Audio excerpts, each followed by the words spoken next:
Hi, esteemed judges of the HUMLOG Challenge. We are honored to present to you today, and we hope that our community resilience solution exceeds your standards, especially considering your rich and diverse backgrounds in human logistics, risk management, and disaster preparedness. Allow me to introduce my colleagues, Aditya and Jyotipat. Although my colleagues and I come from I messed that up. Could we restart? Just really quickly? Would that be okay? Absolutely. Are you ready? Sorry, we've been all at work today, so it's been kind of just like back and forth. No points will be taken off. This is okay. I really appreciate it. Sorry, I didn't want to ruin it for the rest of the team. Oh, that was very kind. Okay, ready? Sure. All right, let's go. Hi, esteemed judges of the HUMLOG Challenge. We are honored to present to you today, and we hope that our community resilience solution exceeds your standards, especially considering your rich and diverse backgrounds in humanitarian logistics, risk management, and disaster preparedness. Rewards for Resilience is a program that employs educative collaboration in Thailand's Klong Toy slum community to prevent and mitigate the impacts of flooding. Allow me to introduce my colleagues, Aditya and Jyotipat. Although my colleagues and I come from diverse professional backgrounds in retail, international relations, and tech, what unites us is our firsthand experiences with natural disasters across the world. Although we have been blessed to survive these disasters relatively unscathed, there are millions of others that have not been so lucky. Of the 5,500 slums in Thailand, the Klong Toy slum, located in the heart of Thailand, is one of the largest and most congested, occupying an area of 2 square kilometers and housing over 100,000 people. Through the last 7 decades, with the vital support of organizations such as the Doong Prateep Foundation, this community has battled significant challenges, such as fires, the HIV/AIDS crisis, and repeated political duress, along with prolonged, never-ending economic hardships. Our attempt into getting into the root causes and solutions began with consulting with Dr. Gangche, ex-director of the UN Office for Coordination of Human Affairs. According to him, and rightly so, the correct approach to building resilience in any community begins with understanding its dynamics. Of the 100,000 residents, majority of the Klong Toy residents depend on labor-intensive, blue-collar livelihoods, such as being fruit and vegetable vendors and construction workers. The residents continue to face economic hardships, such as financial debt and barriers to education and employment opportunities, due to several of them being undocumented. They reside on land owned by the Port Authority of Thailand and regulated and maintained by the Bangkok Metropolitan Authority. Decades of friction between the local authorities and the residents has caused severe distrust and a lack of motivation on both sides to collectively collaborate and improve the community's living conditions. Next, Jyotipat will elaborate on the main recurring disaster plaguing this community, flooding. Thank you very much, Rich, for that kind introduction. Now, the problem with Klong Toy is the slums lie about 4.5 to 5.6 meters above the sea level, which increase the area's exposure or susceptibility to flash flooding. Now, largely due to the low elevation and also inadequate infrastructure, it is vulnerable to flooding, especially during the heavy monsoon seasons in Thailand, which is from July through October period. And in the next slide, I will explain about the impacts and on the community residents. So out of the many direct and indirect impacts of the floods on the community residents, firstly, it causes significant damage to largely the wooden infrastructures that the residents reside in within the slums. And also secondly, the stagnant flood water that becomes a breeding ground for harmful pests such as dangerous reptiles like the lizard monitor you see there in the picture, also mosquitoes and for other insects. And in the next slide, other impacts on the community residents are also considered extremely dire and frustrating, because first, the flooding further aggravates the problem of immobilization of the slums. If you can imagine, if you live in a very congested area like the slums, rise in the water level would significantly impact how your mobilization is difficult to move around. and also it puts their livelihoods in jeopardy and only adds to their financial burden and economic instability. Now, there's also a health risk that came into play because waterborne diseases such as leptospirosis, cholera, typhoid, and hepatitis, among others, which for many residents can be fatal on their healthcare and well-being. Yeah, thank you. And now my colleague Aditya will carry on with the presentation. Thank you for the introduction. So as we deep dived into the causes, we found that multiple aspects cause the floods to be more detrimental to the community. The high torrential rain, as mentioned by Irk, is a primary cause for the flash floods, but it was further supplemented by the improper waste management, which gets flowed with the storm water and further clogs the already ineffective drainage system. In the next slide, we will see the picture of the gate that has been put up by the authorities so that water cannot be released into the Chao Phraya River, a river which is close to the settlement because it does not meet the environmental regulations and the required standards. All these causes are in part due to the legal barriers that are present there. During our interview with Dr. Suchard, he mentioned that due to the legal status of the settlement, structural changes require approval from both the authorities, Bangkok Metropolitan Authority and Port Authority of Thailand. And there is a lot of mistrust between the residents and authorities. So my friend Rish will give you how we came to our solutions. Thank you. Thanks, Aditya. So our rationale for our solution began with Dr. Gangje and also continued with Kru Prateep, who is the founder and manager of the local foundation, the DPF, which I explained earlier, has been governing the Klong Toi slums community through this crisis. So as voiced by Kru Prateep, a governance framework involving the active participation of residents can definitely mitigate the flooding problems. In 2016, the BMA had launched a campaign with the participation of another slum, the Klo Klang community residents, to remove weeds, water hyacinth, and trash from the canal. The campaign had improved the water flowing through the canal and drainage system remarkably, almost by 60%.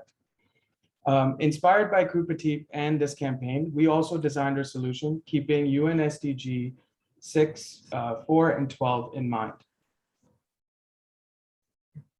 From our research, we have outlined feasible and realistic solutions that can help mitigate the risk of floods and their adverse effects on the community. So we have created a timeline that spans through 3 years. Next slide. In the next slide, we see that through the Return and Earn program, we aim to build a sustainable, resilient, and self-reliant system in the community that leverages the basic motivation of the residents. By working with respective authorities and other stakeholders, we aim to set up a waste collection program where residents will be monetarily rewarded for the amount of pre-sorted and recyclable waste that they collect, which will help reduce the waste that is in the community there. The program will also include community-wide training and resources, complemented with visually rich infographics to provide adequate knowledge on proper waste management and equipment such as gloves, clothes, wheelbarrows, and garbage bins. And in order to motivate the residents to participate and attend the workshop, we plan to provide them with hygienic foods and snacks for the children.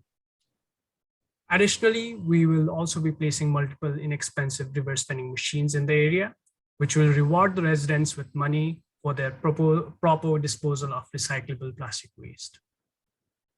So initially, we plan to install the waste segregation and collection points along with the reverse vending machines at the existing disposal points and expand further into the community. The cost we estimate is around $1,900 US, and we plan to partner up with different corporations to further reduce the cost. And my friend Irk will proceed further with the solutions. Sure. So as Aditya already mentioned briefly, we are aiming to obtain clean water within the first year of implementation, so at stage 4. And in the next slide, the next slide shows that we will install multiple water treatment system machines with an activated sludge system, which will decrease the BOD level to the legal level of 20 milligrams per liter, because this would allow the authorities would then allow the water to be released into the Chapria River. And the specifications of the machines are listed in the slide, and the machine will cost about $1,400 US. Thank you. So of course, with any major solution and implementation, in order to ensure its success, we have to look at the risks and how to mitigate them. Although there are other risks, such as the infrastructure of the community where the water filtration system will be allocated and stuff like that, the majority of the risks, or the main risks that we have, are community participation, funding, and cooperation with the local authorities. For our community participation, we're using financial and educational motivators, such as the Return and Earn program. We are using hygienic snacks, and we are using educative activities and collaboration in order to motivate them. For the funding, we're using self-funding and a self-sufficient funded program, along with participation from local authorities and communities and stakeholders, such as the DPF, which has historically funded projects such as this previously. And cooperation with the local authorities will also be vital. We've seen precedents for the BMA helping a community if there is an established trust between them.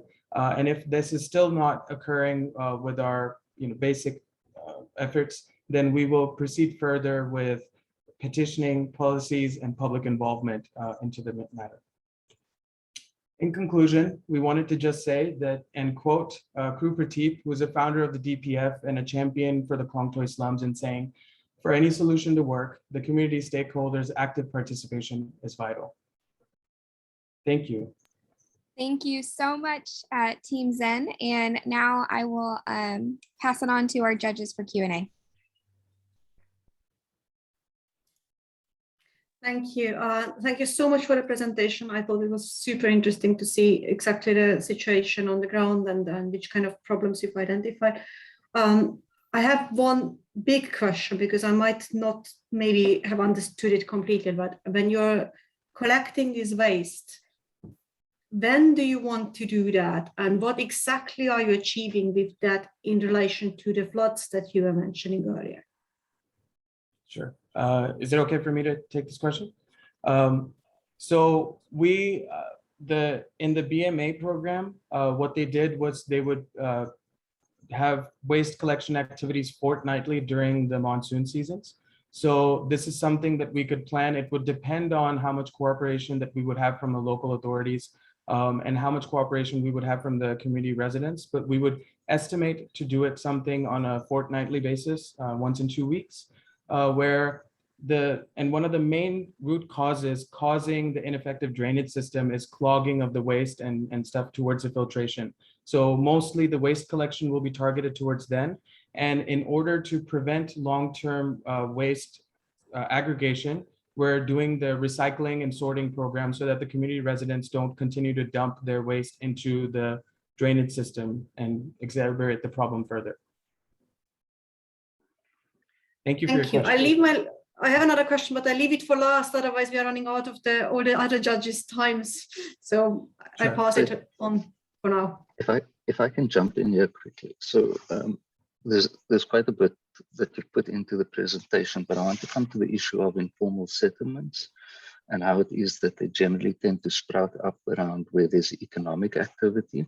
And the question then is, if we move the people out of the area, would that not in some ways reduce the waste that accumulates? So that's sort of a layered question there, because what I don't see in your solution is addressing the issue of better housing, better opportunities for healthcare. In fact, what it seems to be offering is an opportunity to keep people in the space.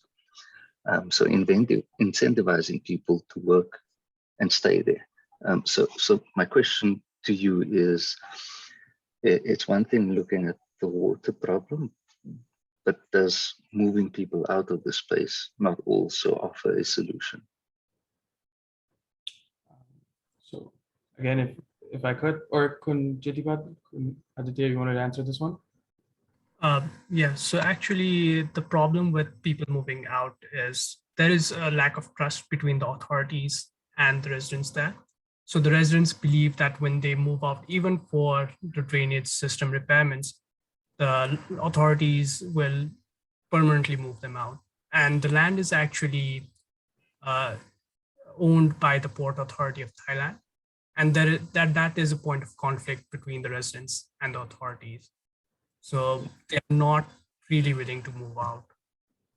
Yeah, in addition to the residents' intrinsic motivations, one of the bigger issues is also Bangkok is a very congested city with very high property and land value. So what you've stated here and identified is not unprecedented. There was another slum community called the Hue Kwam slum community, but in that case, it involved a lot of public funding. It involved a lot of government funding and a lot of cooperation from local authorities with a pre-allocated space where the community residents could move into, which currently is not a setup that is available for the Klong Toy community. So in our solution, we decided in the interest of feasibility to not pursue relocation, which would be against both the residents' motivation and against costing and authority involvement.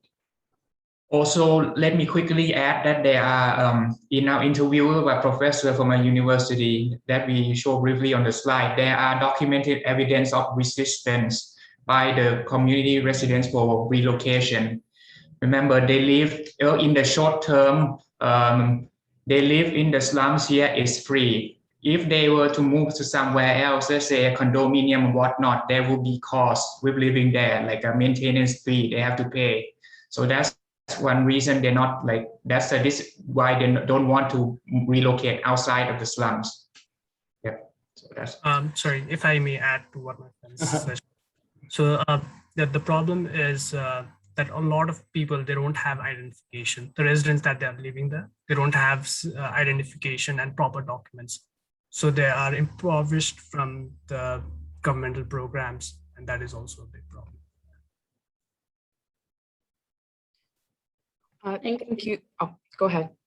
Yeah, thank you for that interesting discussion. I found that thing about moving people interesting because I have a friend who studied Brazilian favelas, and it's exactly these same types of issues that you're discussing about the resistance and the tensions between the official authorities and the populations.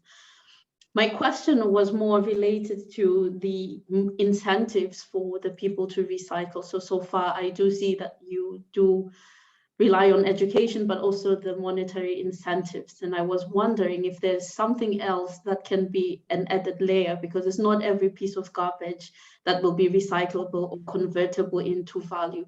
So if you create a value system for the trash that is already there, they could be fishing out certain trash and throwing it back in if it's not valuable, I don't know. But certain behavioral aspects that can be triggered by making some garbage more valuable than others. And I wondered how you plan to deal with this to ensure that you don't end up with such an unintended consequence. That's a really excellent question. If I could refer back to Crew Prateep, who was fundamental in helping us do our research, because especially due to COVID and because of heavy rainfall happening during the time we were trying to collect our research, we were limited in how much we could actually interview the community residents.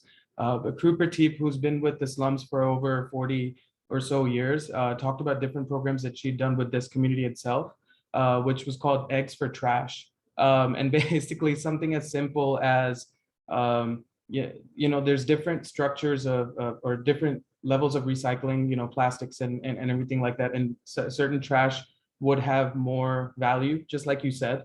And for that, they would get more eggs in return. And actually the program, it sounds very simple and stupid, but it was very successful. The only reason it kind of really died down was because of political unrest that had happened during that time, and the local friction with the authorities. In fact, the authorities in this case are largely the huge propagators of this issue, because every time political unrest or issues or tension happens in Thailand, the funding and the budget and all that stuff gets cut from the little guys, which is slum residents and stuff like that. Major policy changes and stuff that are available to major voters and in the public eye don't really see this, but the residents suffer with the removal of basic programs such as eggs for trash. But that structured tiered approach did exist before, and it was quite successful. And that's something we would probably implement if we were to carry this solution out as well. Does that answer your question? I'm sorry, I did loop around a little bit. Well, good enough. I'd just like to open the floor to others. Thank you so much. Sure. Thank you for presenting this issue. It certainly has a huge magnitude to it, and I also appreciate the risk framework naturally. Some of the items you're proposing seem to need a certain level of infrastructure that I'm wondering if the conditions on the ground would allow you to even implement. Have you given that some thoughts in terms of the return to earn vending machine, if you will? Adit, do you want to take this up or do you want me to? Yes. So yeah, with the return to earn program, we're basically trying to incentivize and monetize their intentions to have a proper waste management system. With the reverse vending machines, it has been shown to be successful in various parts of Bangkok. It may not be exactly in the slums. So as per a report, they showed that there was a weekly collection of around 15 kilograms of recyclable plastic waste. And it was much more better than sorting. It was much more successful than just sorting the recyclable plastic waste. So if I may add to that, I think what you're asking is the infrastructural viability of the reverse vending machines and as well as the water filtration system. So there was a previous project done by Chulalongkorn University itself. In fact, we have a lot of personal ties to this project because we went to Sasin, which is part of Chula, and they, in cooperation with the Duong Prateep Foundation, they have established several locations already within the slums that are viable for trash collection and pickup spots. So we have seen those locations, and they do provide over 5 to 10 square meters of space where trash can be picked up from that area, which is more than viable for the reverse vending machines as well. With regards to the water filtration system and all of that, we went through several solutions such as better irrigation or adding drainage systems and stuff like that. None of those, just like you've aptly recognized, were viable. So the only remaining viable solution for that can also be funded and that can also be infrastructurally possible was that low-cost water filtration system that we showed towards the end of our presentation, which can be installed near the end of the drainage system. And there are about 2 or 3 spots that are viable for that location, for that system to be installed. I got a comment, and I was specifically thinking about that filtration system. Are you talking about one pump, one filtration system, or you're talking about multiple? I believe the cost was $1,400 US. So are there going to be multiple filtration systems to be able to get the numbers down to meet the acceptable level so you can pump it out into the river? Or is it just one system? And secondly, the slums themselves, there is no sewer system, a system where the water is going to be drained. And thirdly, have you thought about the human waste aspect that is contributing, I would imagine, to the pollution that's taking place there? If I could clarify further on your question, what exactly do you mean by human waste? Like waste coming from? Correct. Yeah, human waste. Is there a system in place, or are there? I know that many times residents, when they don't have anywhere to go, they're going to find a location nearby. And obviously that contributes to the pollution aspect of it. Is this one of the other issues with these slums? Or is there a concerted effort to try to get rid of the human waste also? So, that's a great question. So the human waste itself, in relation to the flooding, would only exacerbate the problem of, breeding waterborne diseases and stuff in the flood water. But in our solution, what we've tried to target mainly is the ineffectiveness of the drainage system, which doesn't necessarily get affected by the human waste, but more by trash such as plastic and everything like that. I think at this point, trying to install a plumbing system and everything like that would be a little bit too large for this scope. And to refer back to the earlier part of your question with the water filtration system and the pumping mechanism. So actually, surprisingly so, we were quite surprised to see this.